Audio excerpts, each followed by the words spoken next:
Hello class, my name is Samuel Owusu, a graduate student at George Mason University. This presentation is part of HAP 671 Teach 1 assignment, and I will be sharing information on entity relationship diagrams, HRD for short. Entity relationship diagram is a structural diagram used in database design. It contains different symbols and connectors that visualize two important informations: the major entities within the system scope, and the inner relationship among these entities. Entity usually refers to business objects such as people. An example would be students, tangible business objects such as products, and intangible business objects such as logs. ER diagram consists of three components: entity, attributes, and relationship. An entity can be a place, a person, an object, event, or a concept in the form of a data stored in a database. An entity must have at least one attribute and a unique key. Every entity is made up of some attributes which represent that entity. An entity can be described as strong, weak, or associative. A strong entity can be defined solely by its own attributes and is represented by a rectangular shape. An example is a student entity. This entity is strong because it has a primary key called student ID, which is enough for accessing each unique record for the student. Weak entity, on the other hand, cannot be unique, and it cannot be uniquely identified by its own attributes. It always relies on the relationship with other entities. It is represented by a rectangular shape embedded in another rectangle. An example of a weak entity will be a bank account, which cannot be uniquely identified without knowing the bank to which the account belongs to. So a bank account is a weak entity. An associative entity is an entity or elements within an entity set. They are links that describe a relationship between two different entities. An example will be a student enrollment in a course. A junction table is required to connect the student and the course entity. The next component of ER diagram is called a relationship. Relationship is nothing but association among two or more entities. The diamond shape represents a relationship in an ER diagram and can be either strong or weak, as shown in these pictures. It depicts how entities are related to each other within the system. For example, a student might enroll in a course. The entity student is therefore related to the course. A relationship between these two are the connection or a bridge that connect them. An attribute is a property or characteristics of the entity that holds it and it's represented in an ER diagram as an oval shape. For example, a lecture might have attributes such as time, date, duration, and place. There are various types of attributes that we will be discussed in the subsequent slides. Entity keys. This refers to an attribute that uniquely define an entity in an entity set. Entity keys can be described as primary, foreign, super, candidate, or composite. The most common keys are primary and foreign. A primary key uniquely defines a record in a database table. In other words, there cannot be two or more records that share the same value for a primary key attribute. An example would be an employee or a student ID.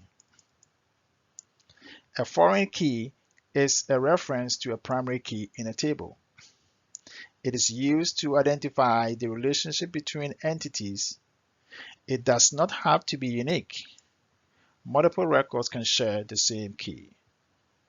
An example would be member's name in a table, which may be referencing a candidate key. Superkey is a set of attributes that together define an entity in an entity set.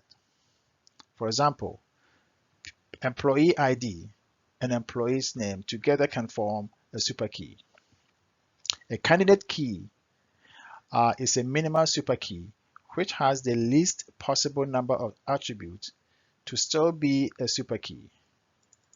An entity set may have more than one candidate key. A composite key requires more than one attribute. If a key is composite, like state or driver's license, a composite attribute can be made from a separate part.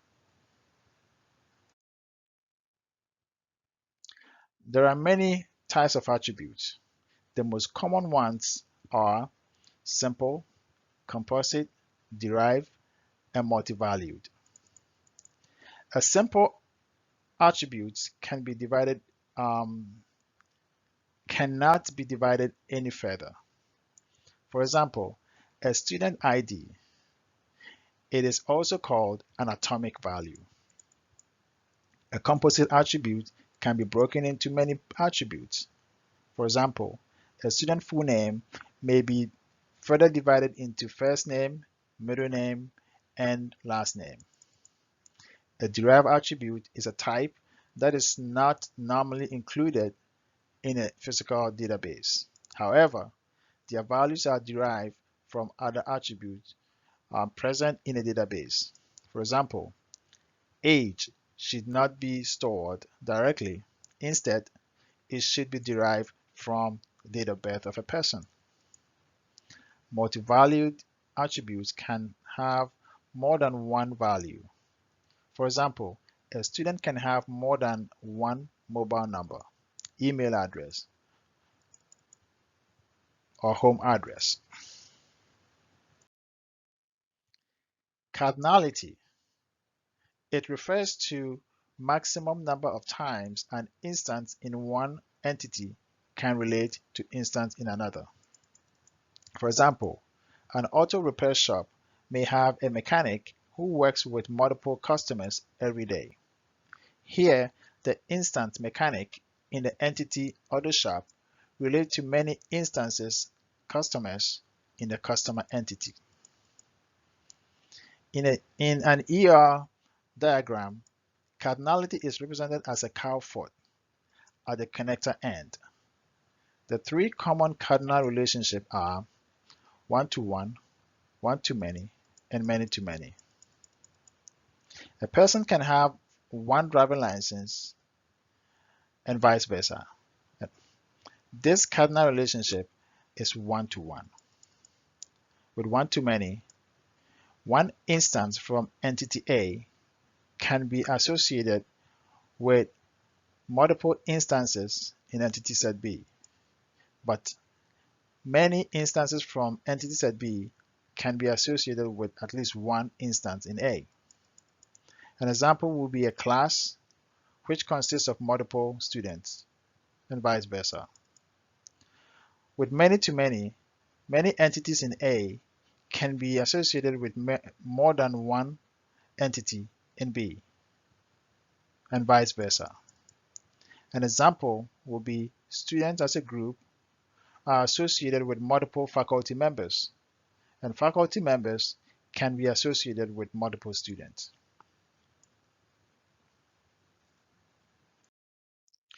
Now, let's look at a complete ER diagram for a student registration. Here, you see that there's a one-to-one relationship between a student and a seat. A student can only have one seat in a classroom, and one seat can be assigned to a student. So there's a one-to-one relationship between a student and a seat. Student is the entity, and within the entity, we see so many attributes or instances: student ID, student name, and a student address. Here, student ID is a primary key, and seat number is a primary key here. There's a many-to-one or many-to-many relationship between a student and a course. A student can take one course or many courses. Many courses can be assigned to many students. So the relationship between the student and the course is either one-to-one or one-to-many or many-to-many. Again, we can see that the relationship between an instructor and a course is one-to-one or one-to-many. An instructor can teach one course or many courses. A course can have one section or many sessions. So again, we see a one-to-many or one-to-one relationship between a course and a class. And we also see attributes and keys. There is many-to-one or zero-to-one relationship between a section and a professor. A professor can teach one section or none or many sections, and vice versa.